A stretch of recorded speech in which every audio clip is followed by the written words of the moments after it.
The all is mind, the universe is mental, held in the mind of the all. The Kybalion.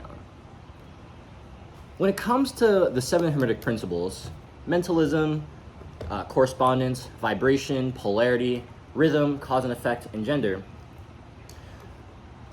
the last 6 are actually pretty recognizable by modern science and by just observing your physical experience. But the first principle, the principle of mentalism, is probably the most far out there. And I believe that's why the 3 initiates started the hermetic principles with the principle of mentalism.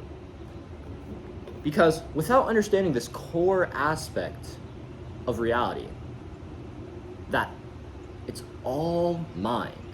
Now, it's not all there is, right? It's not like it's just a field of consciousness. It's also a field of love, a field of eros, a field of value. However, this field of consciousness, this field of infinite living mind, it's an aspect of the field that connects us. It's an aspect of the field that we can tap into. It's an aspect of the field that we can use for our own creatorhood, to create our own reality. In the intro to the 7 hermetic principles, the Kybalion teaches this. Let me see this. Let me find this real quick.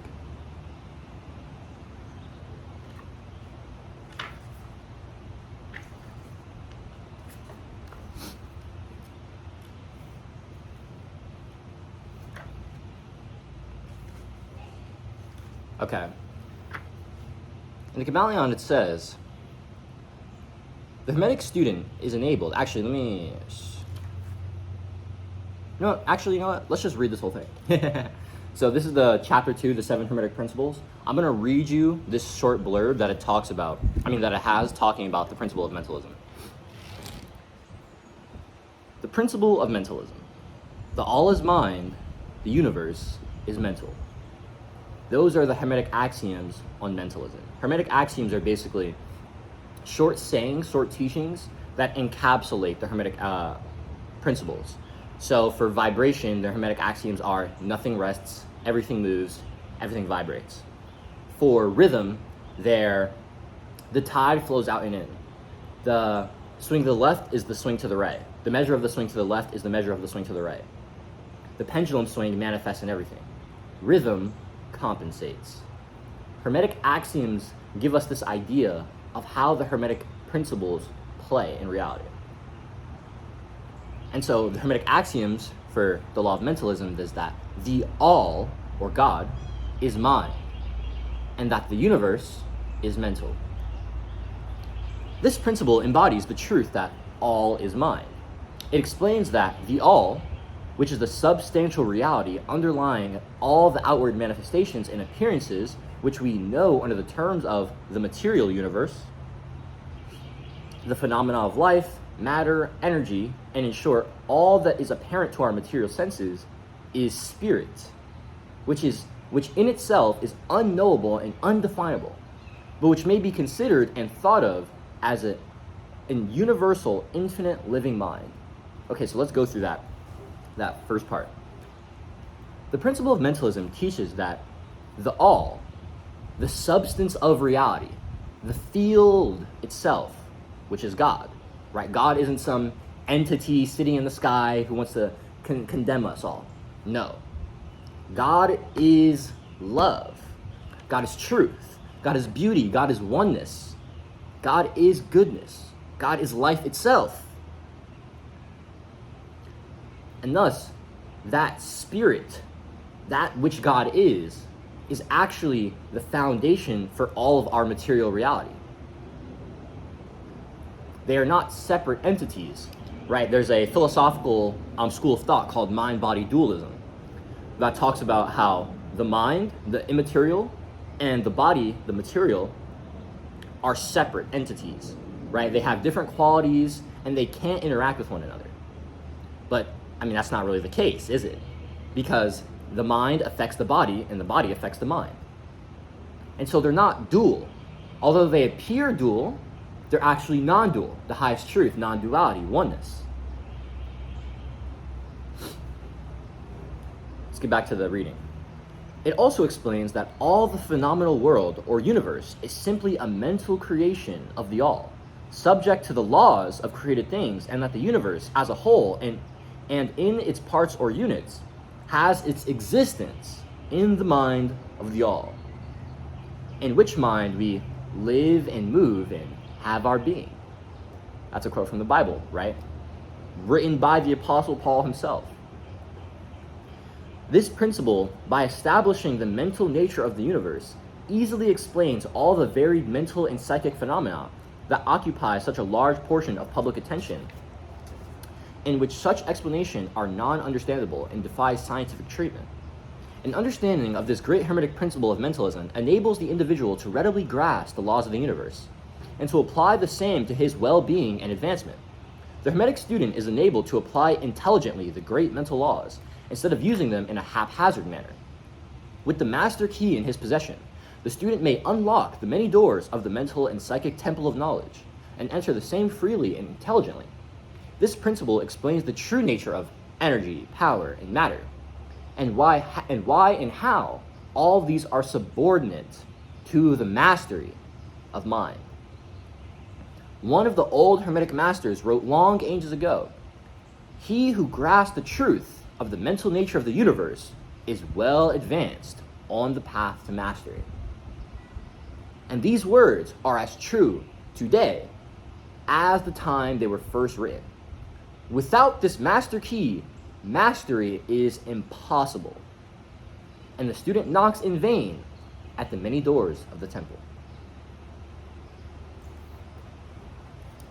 Man, that shit is real, bro. That shit hits. The three initiates, the authors of the Kybalion, they're teaching us that without understanding that there's something beyond this material world that we're connected to, right? What's beyond the material, the immaterial, it's actually mind. And since we have our own minds, we have an ability to interact with this material, with this substance of reality. And the thing is, if you don't know this, you will never get as advanced as you could be. Why? Because you're not operating in alignment with the truth of reality. A lot of people try to change their lives by simply changing things in the physical plane, right? Oh, I gotta get bigger muscles. Oh, I gotta make more money. Oh, I gotta get this woman. You know what I mean? I gotta fuck 10 girls. Whatever. But the thing is, how much of that truly fulfills you? Probably none of it. Why? Because you're trying to satisfy something internally, something immaterial, with things in the material world. That's never gonna work, gang. You're trying to fill a hole that is left in your immateriality, in your soul. You're trying to fill it with material things, with possessions, with status, with success, with achievements. Not to say these things are bad, right?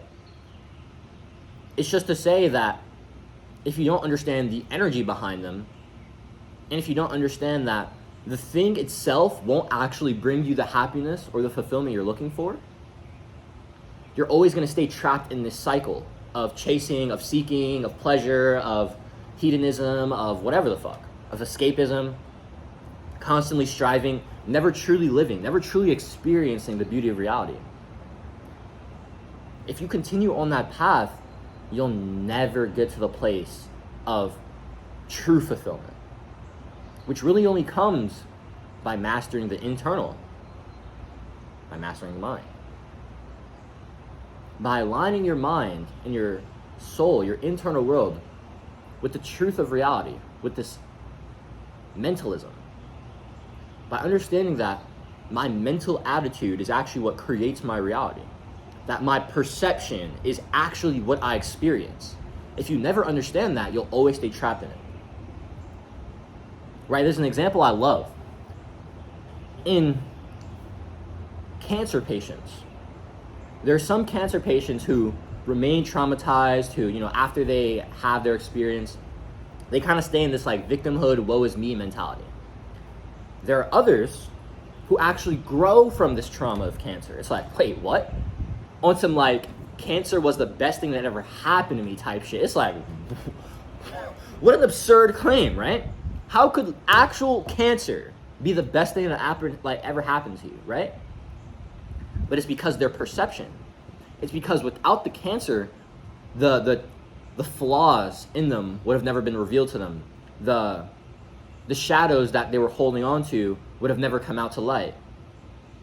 They would have never had the ability to reveal these truths and these flaws about themselves, these limited beliefs about themselves, these limited beliefs about the world. They wouldn't have been able to understand these things, have these things reflected back to them by the mirror of struggle, the mirror of cancer.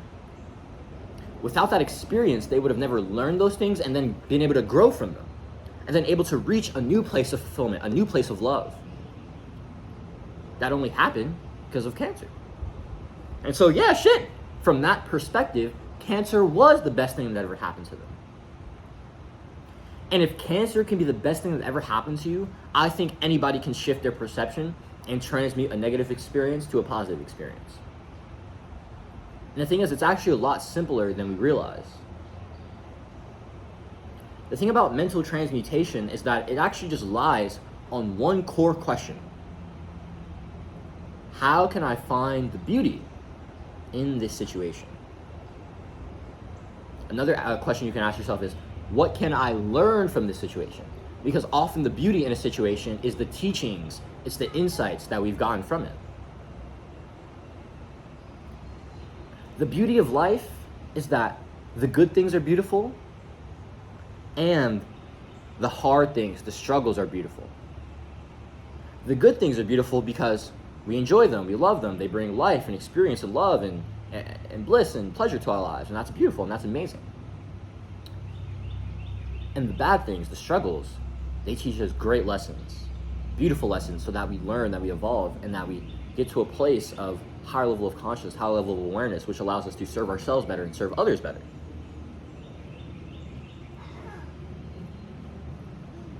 If we can find the beauty in the scenario, it can't be a negative situation anymore.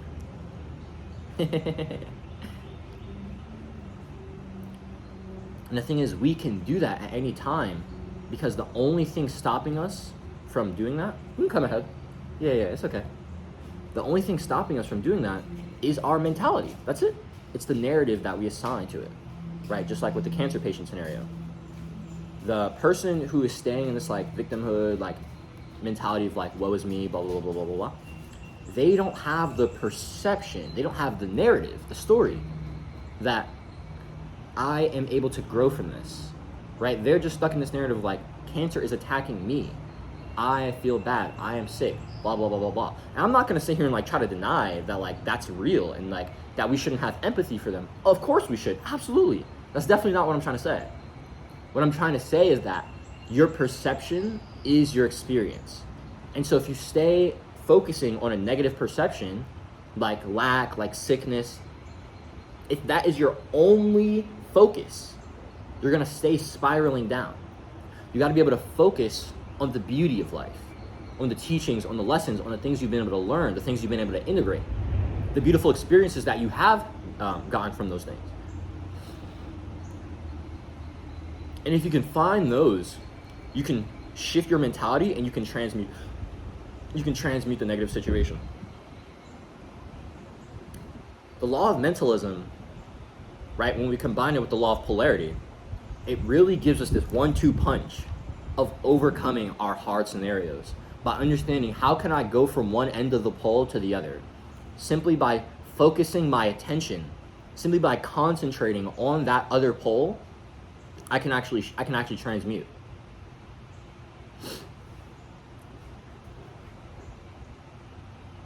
Let's give an example real quick. Let's talk about anxiety and excitement.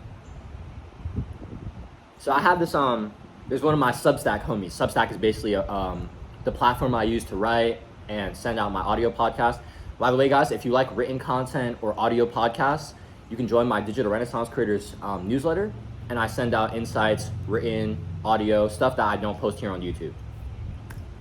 But I was chopping up one of my Substack homies maybe like 2 months ago, right? Sarah Francis, that's the homie. Shout out Sarah Francis. And she was she basically was talking about like, oh man, I wish anxiety and excitement didn't feel so different. I mean, didn't feel so similar. It's really hard for my body to decipher them, right? And I was like, oh, well, this is actually because they're the same energy. They're just different manifestations of the same energy. The thing about anxiety and excitement is that it's all about the unknown of the future. That's it. Anxiety is that this unknown will bring unknown consequences, unknown uncomfort, unknown pain, right? And so I'm not even gonna risk it. I'm just gonna like be in this like anxious mentality of like, ah man, I don't know what to do, blah blah blah blah. Should I do this? Should I do that? What's gonna happen, right? All because you're too in the future and you can't surrender into the future, right? But excitement is still about unknowns of the future, but it's about the growth, it's about the possibility, it's about the love, it's about the experiences that can be had. It's about how much of my potential can I actualize. And that was like, oh shit, that's hot. You feel me? And so if you just concentrate not on the pain, the uncomfortability, but on the potential and the growth and the abundance and what you can receive, it's like shit, what you can give and receive. It's like shit, I'd rather concentrate on that. And when you concentrate on that, it's like, what the fuck? What do I have to be anxious? Let's fucking run this shit, baby. You feel me? It's like you feel that. And the more you concentrate on that excitement rather than the anxiety, the more you'll be able to transmute from one pole, from the anxious pole, to the excitement.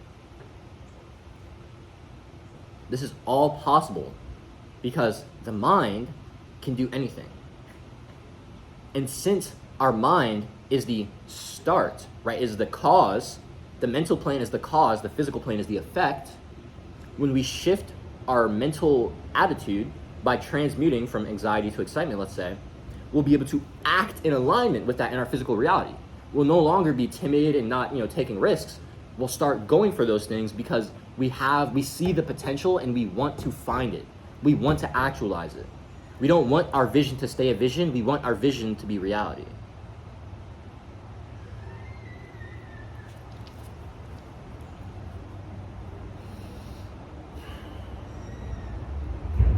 Here's the thing. If our entire universe is mental, that must mean that the only limitations in our universe are mental. And this is why learning and introspection are so important. Because if you're not constantly learning, constantly bringing new things into your awareness, if you're not constantly introspecting, going within your own inner world and trying to get out the sludge and find those aspects of yourself that are in the shadow and bring them to light. Find those aspects of yourself that are manifesting but aren't actually yourself. It's the false self. It's things that you've adopted because of programming that's been instilled upon you. But those things aren't actually things that you genuinely love, things you enjoy, things you want to be aligned with. When we introspect, we find those things within ourselves. We find the parts of the false self that we can shed away. We find the parts of the shadow that we can accept, that we can express and bring to light. And by doing this, by learning, by introspecting, we're raising our level of awareness. We're raising our consciousness. And only by raising your consciousness internally can that reflect into your external, right? Reality is a mirror. The mirror principle. The mirror principle teaches us that our inner world is the image and that our external reality, our outer world, is the reflection. The thing about this reflection is that it kind of has a delay on it. Think about like if you went in front of a mirror and then you didn't see yourself in the mirror until 5 seconds later. It's like, whoa, what the fuck? It's like trippy as fuck, right? Basically, our reality works like that. Your external reality is a laggy ass reflection of your internal reality. What is your internal reality composed of? Your internal state? It's composed of your attention. What are you putting your attention on? Attention is your thoughts, your time, your energy, your money, your words. What are you putting your attention on? It's your identity, that's your self-beliefs, it's your paradigm, your world beliefs, it's your emotionally charged thoughts, right? So not just any thoughts, but the thoughts that really have emotion behind them, those things manifest into our internal world and will thus materialize into our external reality. And the final part is emotional conviction. What do I truly know? What do I know is correct? What do I know will happen? Those things will birth in reality, because conviction is the essence of manifestation.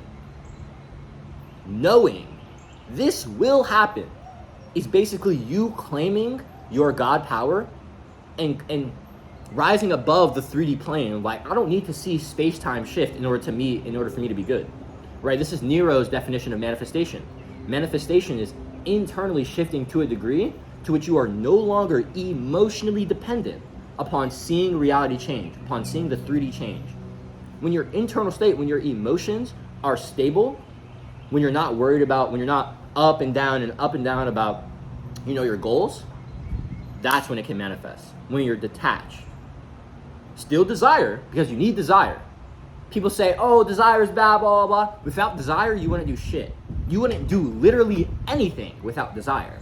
So shut the fuck up, because reality is desire. But it has to be desire with detachment. That's the key. You have to want it, but you don't need it. And if you don't have it right now, that's cool, because you will have it. Desire plus detachment. That is the key. And the thing is, since mentalism, since our internal reality is the highest truth, since we can control our internal state, we have to understand that the only reason that we're truly suffering is what's in here. And so if you can shift what's in here, one, you won't need the things out here, but two, you'll actually be at a place to receive the things out here, because now you're a match for it in terms of frequency or level of awareness.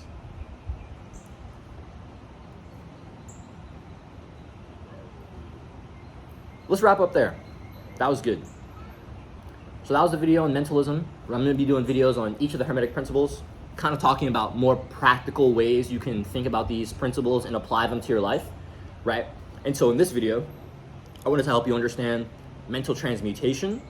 I wanted to help you understand the no limit mindset, right? One, understanding that since our entire universe is mental, that means that our mind, our own mentality, has the ability to create change, right? Because at the end of the day, the mind is the only creator. The mind of God, the unlimited mind of God, the infinite mind of God, creates infinite realities, infinite potentialities. We don't have an infinite mind. We have a finite mind. In the Kybalion, it's crazy voice crack. In the Kybalion, it says that these two minds, the finite and infinite mind, are similar in nature, but infinitely different in power, in degree. They're similar in nature because they both have the ability to create reality, to access infinite potentialities. But as a finite mind, you can only create one reality, your own. The mind of God can create infinite realities. Pretty cool. But I wouldn't want to do that. That's doing too much. I can't even control my own reality. This shit is hard enough, right? So let's just focus on controlling our own realities. But understanding that your mentality is the cause for the effect that is your physical reality, right? The reflection is the physical, the immaterial, the inner, is the image. So you change this, and then this changes. You shift your beliefs, you shift your reality. You shift your mentality, you shift your physicality. That is mentalism. That is the foundation, right? From that, we have the importance of no limit mindset, right? Since the entire universe is mental, that must mean that the only limitations in it are mental. And thus, we have to constantly learn and introspect so we can shed away our limited beliefs and get to a place of raising our awareness to live deeper in alignment with the truth of God. And from that place, from our ability to will our minds, we can use the power of, wielding the law of polarity to transmute negative experiences to positive experiences with one simple question. What is the beauty of this experience. You can also ask yourself, what have I learned from this experience? If you can find the teaching, if you can find the beauty, you can be grateful for it. And gratitude is the ultimate weapon of transmutation. I'll just leave you off with this. These are the 4 weapons of the mental alchemist, okay? Gratitude, courage, art, and teaching. Gratitude and courage are for the internal. They're like, gratitude helps you overcome, suffering and negativity. Courage is to transmute fear, right? And so gratitude plus courage are the 2 ones that, like, if you have these internally, if you're able to take courage, move despite fear, if you're able to find the beauty and be grateful for it, you'll be able to transmute. But then to express them, to give them to others, right? Which transmutes them even more, right? Our own transmutation is good because it's like, oh, okay, this experience brought me something. Awesome. But through your art or through your teachings, you can encapsulate those things that you've learned, and now what you've learned can also serve others. That's another layer of purpose. Transmute pain to purpose. Gratitude, courage, art, teaching. The 4 weapons of the mental alchemist. I'm gonna leave you off there, guys. Hope you enjoyed the video. If you'd have some limited beliefs that you'd like to shed, you wanna get those bitches the fuck up out of there, I offer one-to-one guidance calls, basically on anything I talk about, because I'm all things spirituality, philosophy, holistic personal development, but I also talk about writing and YouTube and content. So when it comes to anything you want my help with, you can hop on a one-to-one guidance call, but specifically in the realms of, let's say, spirituality or mental health, shedding limited beliefs, finding these parts about yourself that aren't truly you, right? Finding the false self or finding the shadow self, so we can deny the false self, so we can embrace the shadow, integrate that. If you're struggling with doing that on your own and you found this video valuable, you're like, damn, this Raiden guy's kind of spin. I feel like he could help me out. I can. Come hop on a 30 or 60-minute guidance call with me, all right? That'd be the first link in the description, or second link in the description, rather. All right, gang. I'm gonna catch y'all. The all is mind, the universe is mental, held in the mind of the all. Do it today, be better for it tomorrow. Stay devoted, stay inspired, baby. Dubs out.